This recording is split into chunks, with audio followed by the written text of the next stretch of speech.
और सांसद जी का आभारी हूँ। वो मुझसे गाड़ी में कह रहे थे जब हम यहाँ ऊपर चढ़ रहे थे गांव में, तो मैंने कहा ये गलत लिखा है क्या, सुअर पट पाट? बोले नहीं नहीं, पता नहीं, हम तो पहली बार आ रहे हैं, लेकिन ये बात तय मानो कि हम यहाँ मेला भरवाएंगे। तो मैंने कहा ये तो बहुत अच्छी बात है। तो मैं जो यहाँ पर पंडा जी थे उनसे पूछ रहा था कि कब कब पूजा करने आते हो। तो उन्होंने कहा कि मैं शुक्रवार तो पक्का, हमारे लोग शुक्रवार को पूजा करने आते हैं। मैंने कहा वो त्योहार पावन में, पूरे त्योहार में लोग आते हैं, बाकी लोग भी आते हैं, पर मुझे लगता है कि नदियों का स्रोत अगर पता ना हो तो हम स्वार्थी कहलाए।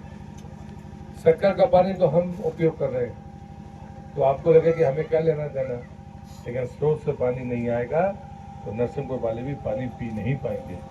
ये उनको भी सोचना पड़ेगा और हमें भी सोचना पड़ेगा। नदी किसी एक की नहीं होती, नदी सबकी होती है। और इसलिए मेरे मन में यही बात आई थी जब पिछले साल जब मैं प्रदेश में मंत्री बना और जब कहा गया कि जल गंगा संवर्धन अभियान में कुछ करना चाहिए, अमृत सरोवर बने, प्रधानमंत्री जी ने कहा अमृत सरोवर बने भी तो बहुत बड़ी मात्रा में बने। फिर हमारे कुएं बावड़ी हैं उनकी सफाई हो जाए गर्मी में, तो बरसात में शुद्ध जल उसमें रहेगा, बाद में काम में आएगा।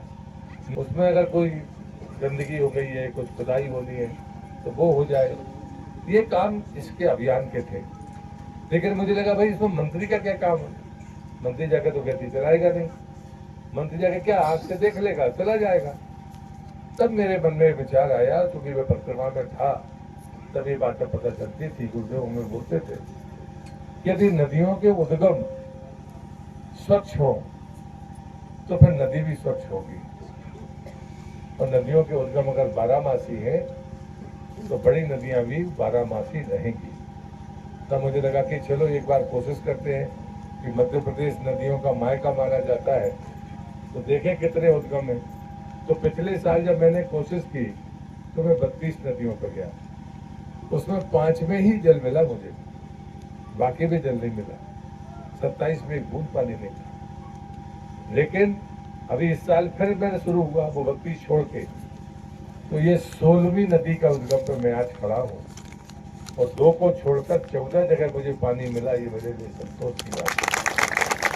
संकल्प मेरा ये है कि 30 मार्च से 30 जून 90 दिन का अभियान है ये। मैं मुख्यमंत्री जी का आपको धन्यवाद देता हूँ, और इसलिए इन 90 दिन में मैंने तय किया है कि मध्य प्रदेश में जितनी भी नदियों के उद्गम मुझे पता चलते जाएंगे। एक तो ढूंढने पड़ते हैं, जैसे स्थानीय लोगों ने कभी इसकी चिंता नहीं की, जो जनप्रतिनिधि या बाकी, तो उस कारण से पता करते हैं तो पता चला जिस जिले में 2 करके जाओ फिर 2 और मिल जाते हैं, तो फिर दोबारा जाना पड़ रहा है। तो अभी तो ढुलाई मची हुई है, उसमें जितने मुझे मिल पाएंगे उन नदियों के उद्गम पर मैं जाऊंगा। ये काम 1 साल का नहीं है कि आज आए